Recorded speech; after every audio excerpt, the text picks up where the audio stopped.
Greetings. Welcome to another example of how to use the t-distribution for testing hypotheses of a single mean and also creating a confidence interval for a single mean. So the grist for the mill here is exercise 5.8, fuel economy for the Prius car.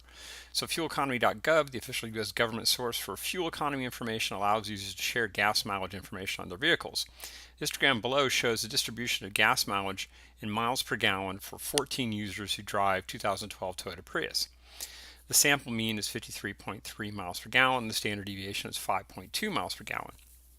Note that these data are user estimates, and since the source data cannot be verified, the accuracy of the estimates are not guaranteed.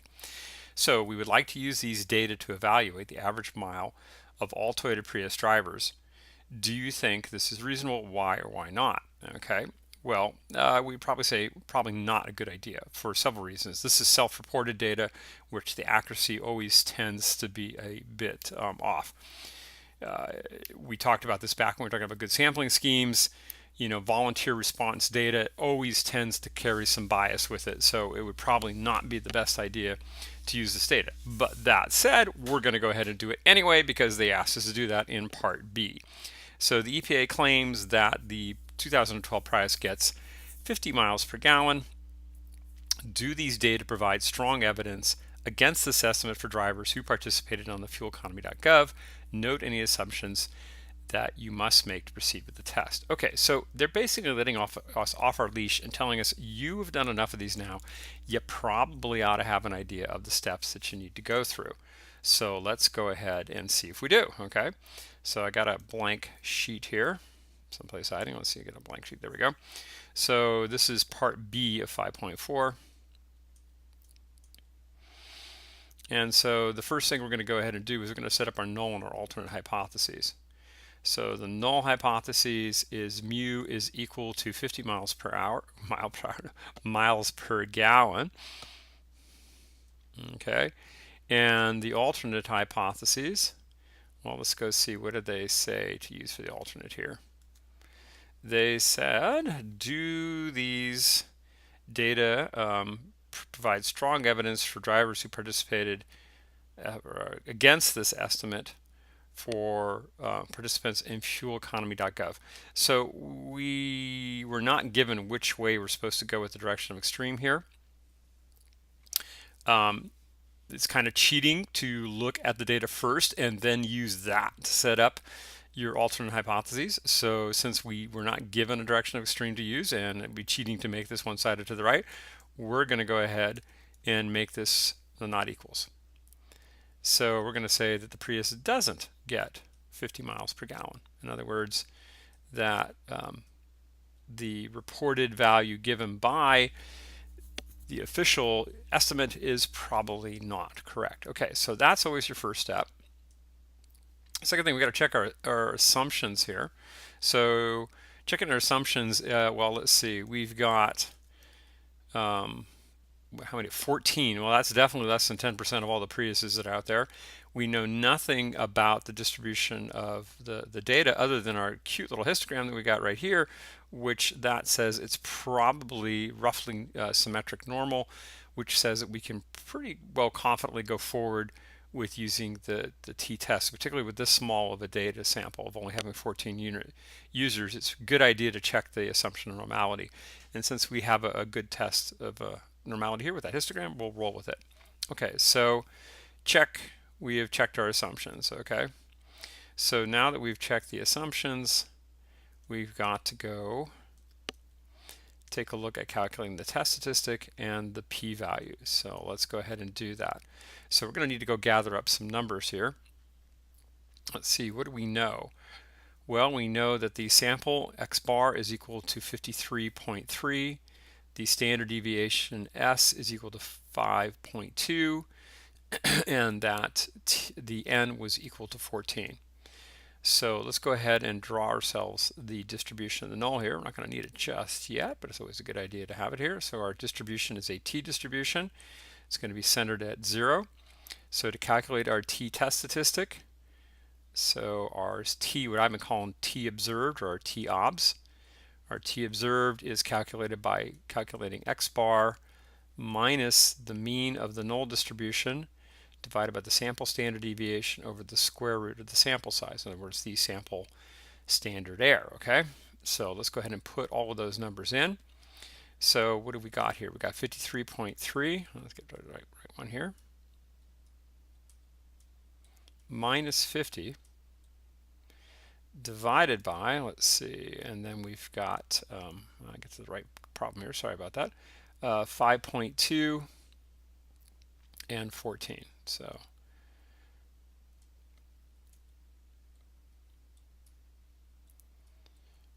by the way, let's come over here and do this real quick. So our degrees of freedom are equal to 13. All right.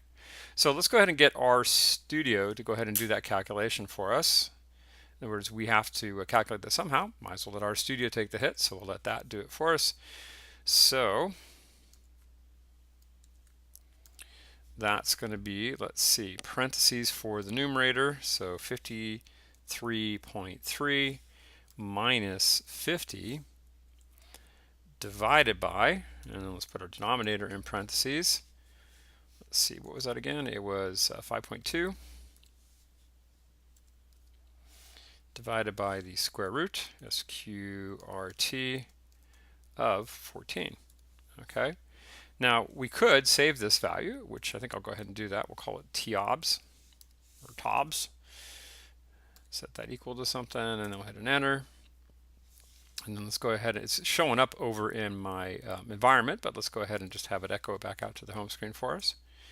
And we see that we're getting a t-test statistic of 2.734513.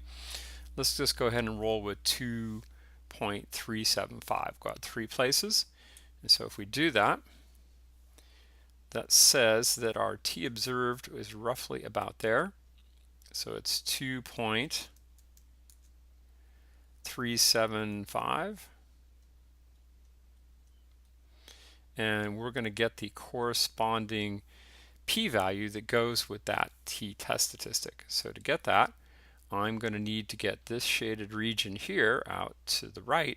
But since I have a two-sided test, I'm also going to have it using symmetry come over here and get negative 2.375.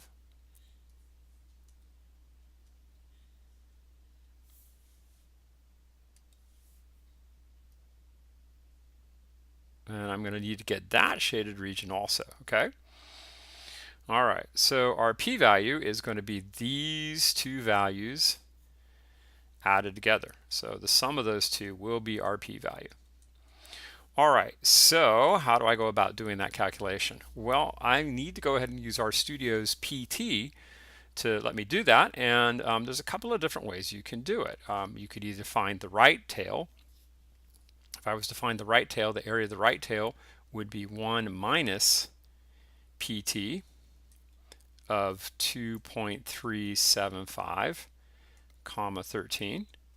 And then I would take that corresponding result and I would double it if I wanted to actually find the total p-value. But notice that that's just the value for the right-hand side over there. I don't want to put a parenthesis in just yet.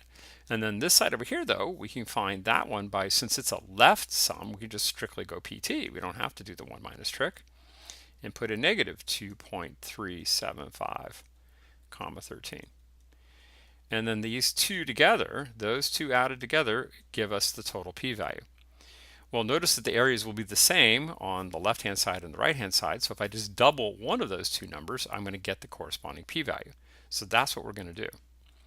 So we're going to say that our p-value is equal to 2 times pt of negative 2.375, comma 13. All right, let's go back to RStudio and let's go get it to do that. So 2 times PT of 2.375, comma 13. Just make sure I got all those numbers right there. Yep, looking good. Okay, so hit an enter and it gives me a corresponding p-value that is too big. Why? Because I forgot the negative. Oh my gosh. It's like, wait a minute, that doesn't make any sense at all because the p-value cannot be bigger than 1. I'm kind of wondering why it even gave me that number. There we go. That's the correct p-value. So our p-value, if you get a number that's bigger than 1 back out of PT, then stop like I just did there. I must have done something wrong. Okay, as a matter of fact, I did. So I forgot that negative on there. Okay, so let's go back over to our whiteboard. And so we get the corresponding p-value here is basically equal to 3.3%. We should probably go 3.4, huh? Rounding off correctly there. My bad. Let me just come in and get rid of that. A little piece at a time here. Kind of hacking this up, but that's okay. Main thing is we get the idea of what's going on here. Okay, so that is equal to 3.4%. Okay, let's go back to the problem.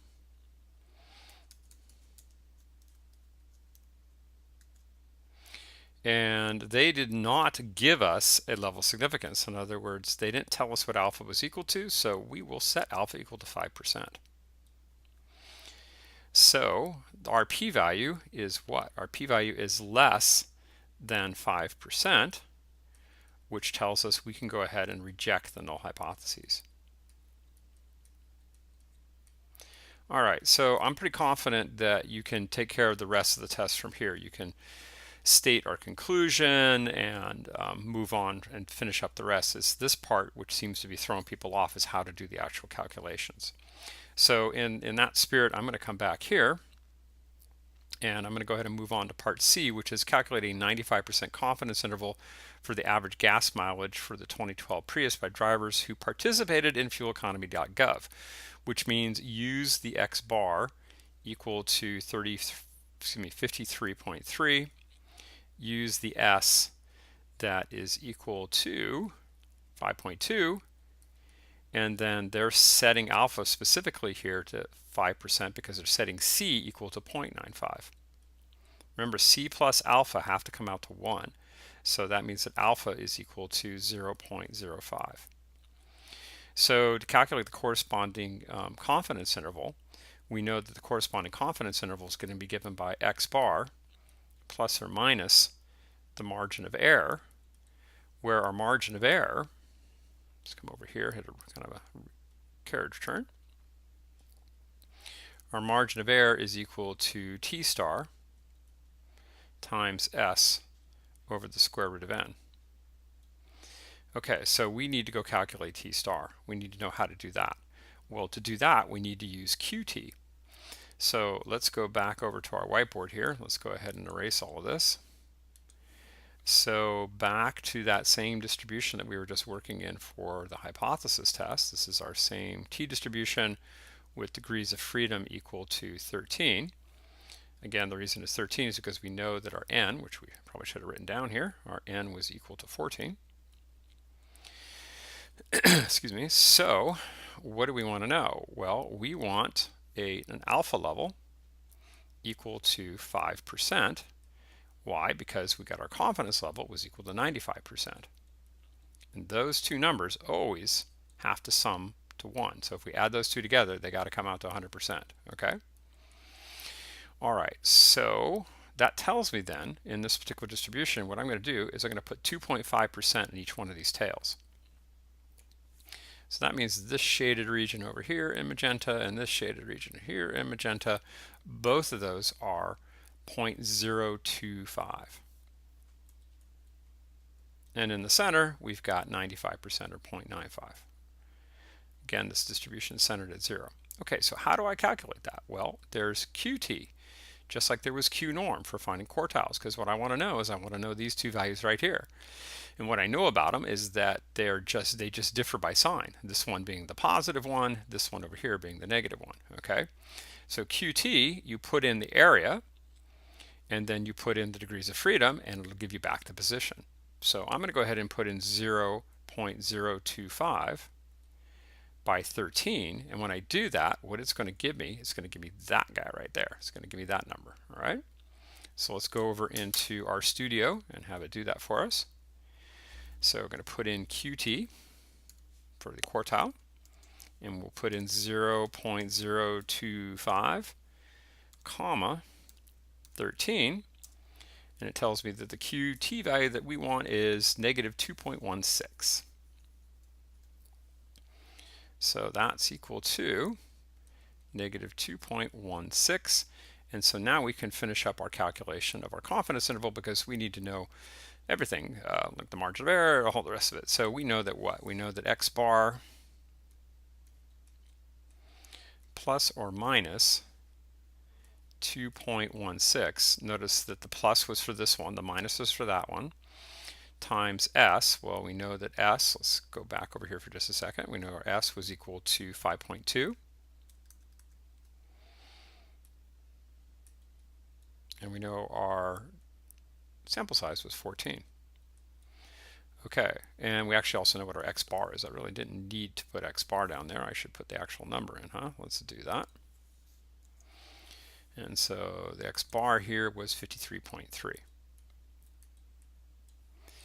Okay, so let's go ahead and do that. Let's come back over into RStudio and actually have it do that calculation for us. So we're going to go, I'll do the lower end first. I like to have it look like a confidence interval, so I kind of cheat and I give them names. So L for lower, and I'm going to say 53.3 and then minus 2.16 times, don't forget to put your times in. R doesn't understand juxtaposition. You've got to actually put in a times. And then our standard deviation, which was 5.2. Divide that by SQRT of 14. Okay, so that's going to be the lower limit of our confidence interval. So notice over in your environment, you got an L now. Hit the upper arrow here. To make my life easy to replay the last command, just come in here and do a bit of editing. Let's change that minus to a plus. Let's change that L to a U, and there's the upper value. So you can look over here and you can see those two numbers in your history. There's 50.3 basically and 56.3. So with 95% confidence, the true population average gas mileage for a Toyota Prius, according to this data, is between 50.3 and 56.3 miles per gallon. I can get R to give that to me by simply going, make me a list. Oops, not that's a lowercase c, excuse me. Where I go capital L, capital C, and I did something wrong. Yes, R has a tendency to give me a bad time too. So you're not alone if you're feeling at times that R doesn't love you. Let's try that. There we go. So yes, R is very interesting. It only does what you say, not what you're thinking. So if you give it a mistake in what you typed in, it's going to give you a mistake back out. So don't get upset with it. Just persevere and realize that you are better than it. And if you just make good on your typos, it will behave and do what you're supposed to do. You can see in the other one, I put a C in there, so that's why it freaked out. I went, what the heck? I don't know what capital C is. So it had a hard go with it. Okay, that's enough of that. I better stop now. I'll see you all back here for the next one.